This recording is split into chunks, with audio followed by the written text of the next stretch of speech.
নমস্কাৰ আকৌ এবাৰ আমাৰ আসাম এক্সাম মেথছ চেনেলটিলৈ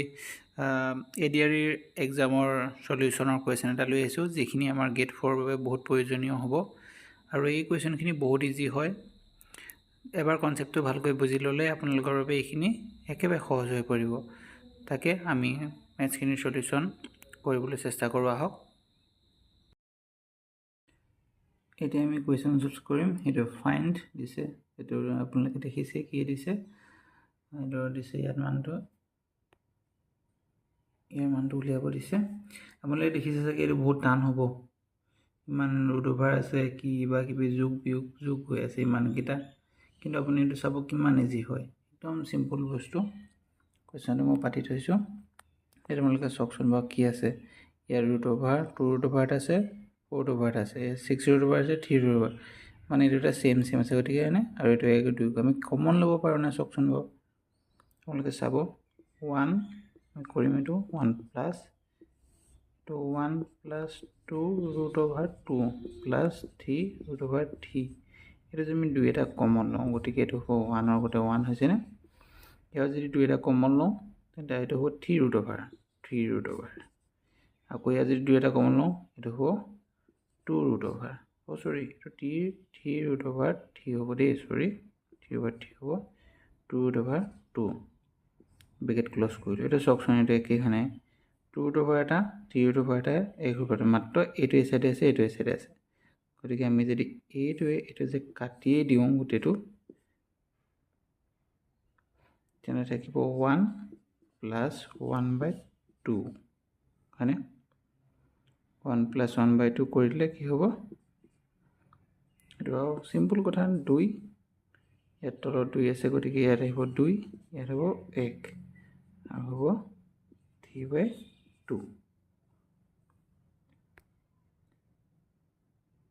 ইয়াত আছে ইয়াৰ চি নম্বৰটো 3/2 আছে ইয়াৰ এনচাৰ হ'ব 3/2 গতিকে আমি ইয়াৰ এনচাৰ পালোঁ চি 3/2 এবাৰ এইটো কৰিম 1% আৰু 1 প্লাছ 2% আৰু 2 প্লাছ 3% আৰু 3 চাওকচোন কিমান ইজি কুৱেশ্যন দিছে এইখিনি অংক কিমান ইজি হয় এটা আমি কৰিম 1 প্লাছ 1 আমি ধৰিলোঁ 1 আৰু 1 প্লাছ হৈ পেলাই 1/100 ইনটু 1 পেকেট দি দিলোঁ প্লাছ 2/100 ইনটু 2 প্লাছ 3/100 ইনটু 3 হয়নে গতিকে 1/100 হ'ব এইটো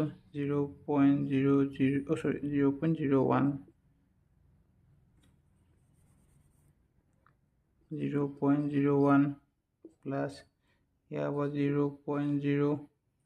এইটো ডাইৰেক্ট মই কৰিয়ে দিলোঁ কিন্তু চাবলৈ 0.02 ইনটু 2 ধৰি লওক প্লাছ 0.03 হ'ব এইটো ইনটু 3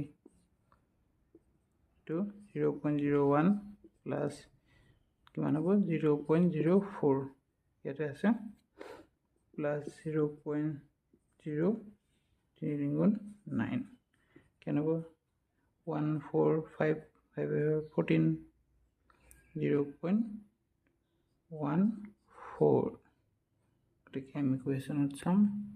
0.14 আছে ডি নম্বৰটো গতিকে ইয়াৰ এনচাৰ হ'ব ডি নম্বৰটো এতিয়া আমি এই অংকটো কৰিম এটা শংকুৰ ভূমিৰ ব্যাসাৰ্ধ 4 সেন্টিমিটাৰ আৰু ইয়াৰ উচ্চতা 9 সেন্টিমিটাৰ শংকুটোৰ আয়তন হৈছে শংকুটোৰ আয়তন উলিয়াব লাগিব গতিকে আমি শংকুটোৰ ভলিউমৰ সূত্ৰটো মানে আয়তনৰ সূত্ৰটো জানিব লাগিব গতিকে শংকুটো কোৱা হয় এনেকুৱা টাইপৰটো এইটো হ'ল শংকু গতিকে আমাক দিয়া আছে এইচ আৰু আৰ দিয়া আছে গতিকে শংকুৰ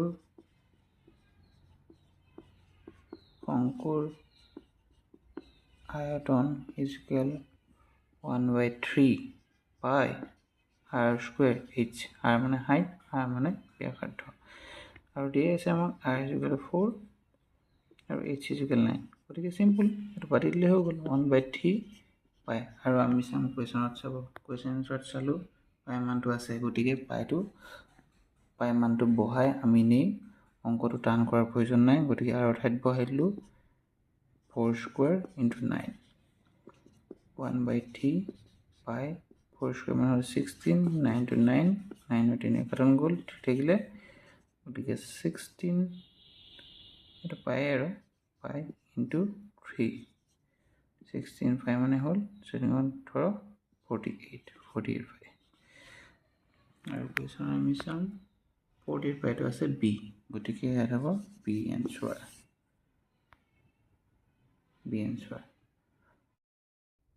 এইবাৰ চক এইটো কুৱেশ্যন চক as it is last year পৰা বহাই দিছে গতিকে আমি লাষ্ট ইয়েৰৰ বা লাষ্ট হৈ যোৱা এক্সামবিলাকৰ পেপাৰবিলাক কিয় কৰিব লাগে কাৰণ তাৰ বহুত কুৱেশ্যন মেথছৰ কমন আহি যায় মেথছ বস্তুটো কমন পৰি যায় আপুনি ধৰি লওক জানিব পাৰে যে যিকোনো মেথছৰ ফৰ্মুলা এইবিলাক একেই হয় গতিকে মেথছটো কমন পৰে কিন্তু জি কে হওক ইংলিছ হওক হিষ্ট্ৰী হওক সেইবিলাকৰ কমন নাথাকে কমন মানে পৰা বহুত চান্স কম থাকে কাৰণ আপোনালোকে যি পঢ়ি যাব সেইটো নপঢ়িব পাৰে কিন্তু মেথছৰ ফৰ্মুলাটো জানিলে আপুনি কনচেপ্টটো জানি ইজিলি কৰিব পাৰে এটা আপুনি চাব কিমান ইজি হয় এইটো লাষ্ট ইয়েৰ আহিছে পাতি লং কুৱেশ্যনটো √51 প্লাছ কুৱেশ্যনটো আমি এবাৰ চাই লৈছোঁ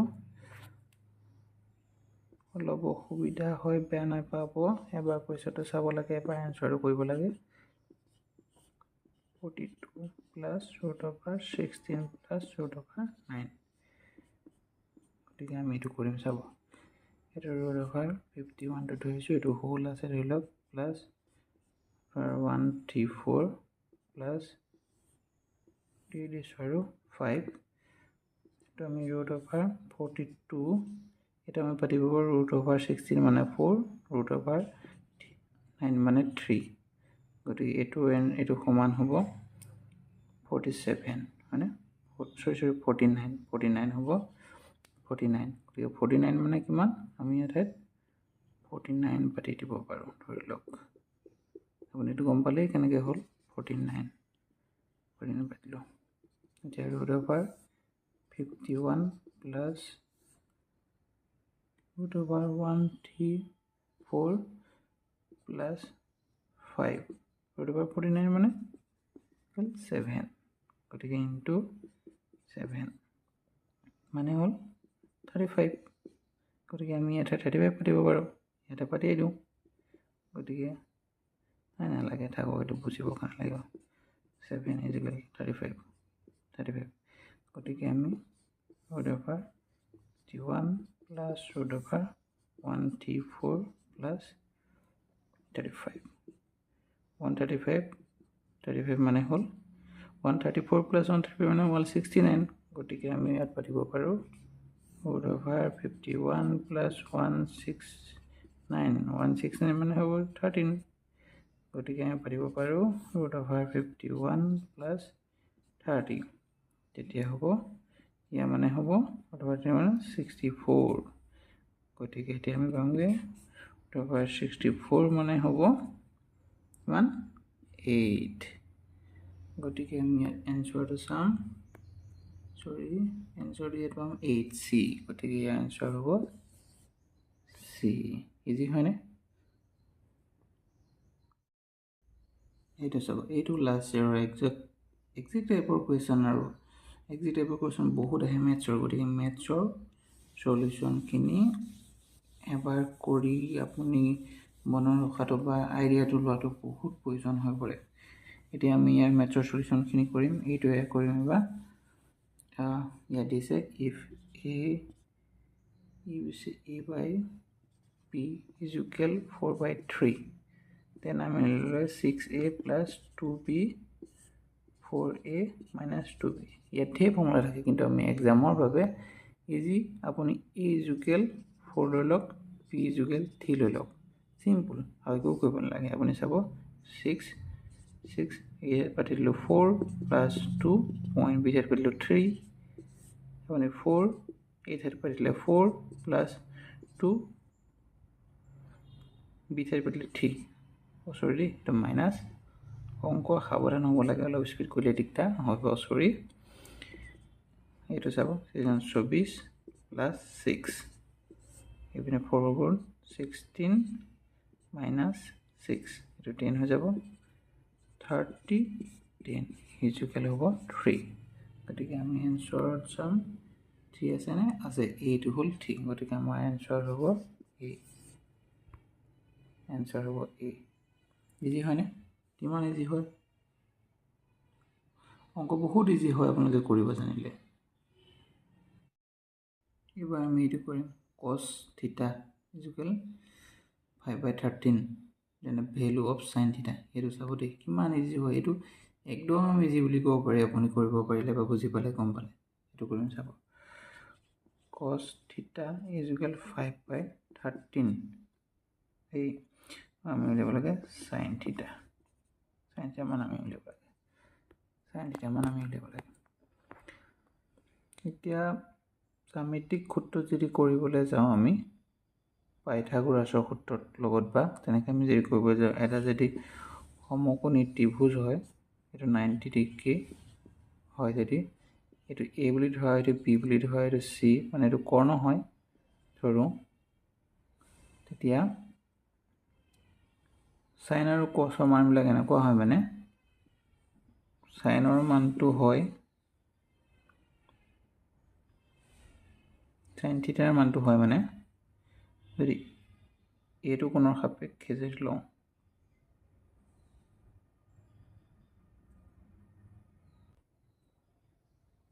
সাইন থিটাৰ মানটো এইটো থিটা বুলি ধৰি লোৱা হ'ব, কাৰণ এই থিটা কোণটোৰ সাপেক্ষে আমি সাইন থিটা উলিয়াম। গতিকে এই কোণটোৰ সন্মুখত যিডাল থাকিব মানে উচ্চতাত থকা কোণডাল হ'ব ওপৰত এ, আৰু ইয়াত থকা যিডাল কৰ্ণ এই কৰ্ণডালৰ মান হ'ব চি, আৰু কছৰ ক্ষেত্ৰত কছ থিটাৰ ক্ষেত্ৰত ভূমিডাল হ'ব ওপৰত আৰু কৰ্ণডাল হ'ব তলত, গতিকে চি ধৰিব পাৰিছেনে? আৰু এটা থাকে টেন বুলি শুনিছেই চাগে, টেন থিটা ইকুৱেল A/B মানে উচ্চতাৰ ডিভাইডেড বাই ভূমি হয়। গতিকে আমি ইয়াৰ ক্ষেত্ৰত চাবলৈ গ'লে ইয়াত 5 দিয়া আছে cos থিটা, গতিকে 5 ইকুৱেল মানে 5 হ'ব cos, এইটো কৈছে b, গতিকে 5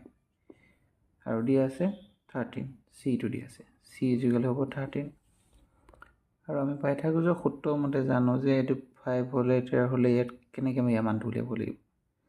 এইবিলাক ইজি হয়, মানে এইটো 12 হ'ব, এইটো কেনেকৈ ইজি হয়, আমাৰ তিনিটাৰ মান হৈ লওক, ধৰি লওক 12, 13 হ'লে পাইথাগোৰাছৰ সূত্ৰত মানে মিলি যায়, যেনেকৈ 3, 4, 5 এইটো যেনেকুৱা এটা অংক তেনেকৈ মিলি যায়। এইটো কেনেকৈ হৈছে মই আপোনাক ক'ম, তেতিয়া অলপ আপুনি যদি জানে বস্তুটো বহুত ইজি, পটককৈ আপুনি কৰিব পাৰিব। এইটো এনেকুৱা হ'ল, গতিকে আমি সাইন থিটা এইটো A/13 হ'ব, এই মানটো আমি উলিয়াব লাগে। এইটো আমি পাইথাগোৰাছৰ সূত্ৰত পাইছোঁ যে a square plus b square, ইয়াত আমি ABC ধৰি থৈছোঁ, সেইটোৰ ওপৰত ভিত্তি কৰি c স্কুৱেৰ হয়নে? গতিকে আমি b মানটো আমি ইয়াত পাইছোঁ, a মানটো লাগে আমাক, b আৰু c মানটো আছে, গতিকে ধৰি লওক আমাক a মানটো লাগে, a square equal c square minus b square, c মানে আমি পাইছোঁৱেই 13 স্কুৱেৰ মাইনাছ b মানে 5 স্কুৱেৰ, 13 স্কুৱেৰ মানে হ'ল 169, 15 স্কুৱেৰ মানে 25,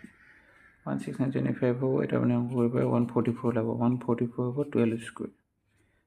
গতিকে আমি পালোঁ a স্কুৱেৰ মান পালোঁ 12 স্কুৱেৰ, 12 স্কুৱেৰ হিচাপে a ইকুৱেল 12 হ'ল হয়নে? a ইকুৱেল 12 পালোঁ, গতিকে আমি ইয়াত হ'ব a মান হ'ব 12, 13 হ'বনে? হ'ব। কিন্তু এই বস্তুটো আপোনালোকে উলিয়াওঁতে অকণমান টাইম লাগে, সেইকাৰণে আমি এইটো বস্তুটো জানি থ'ব লাগে, যেতিয়া পাইথাগোৰাছৰ সূত্ৰত আমাক দিয়া হয়, মানে সেইখিনি জানিলে আপোনাৰ কাৰণে ইজি হয়। এটা 90 ডিগ্ৰী হয়, তেতিয়া মানে 90 ডিগ্ৰী হ'ব, তেতিয়া আপুনি a square plus b square equal c square ফৰ্মুলাটোত কেইটামান হয় 3, 4 আৰু 5 এই তিনিটা বহে, তাৰপিছত 5 হ'ব 12 হয় 13 হয় 6 হয়, 6ৰ মানটো কিমান আছিলে, 6, 10 হ'ব নেকি, 10 and 18 হ'ব লাগে, মই এইটো পাহৰিছোঁ, সেইটো আপোনালোকে চাই ল'ব 7 থাকে 24 থাকে 25 থাকে এনেকৈ হয় মানে এই বস্তুটো অকণমান মই কনফিউজ আছোঁ আপুনি চাই ল'ব পাৰে এইটো এনেকুৱা ধৰণৰ হয় মানে তেতিয়া আমি যিটো আমাক কনচেপ্টত লাগে মানে পাইথাগোৰাছৰ সমলত পৰিছে তেতিয়া আমাক যদি যিকোনো ইয়াৰ দুটা মান দিলে আমি নেক্সট মানটো উলিয়াব পাৰোঁ ইজিলি উলিয়াব পাৰোঁ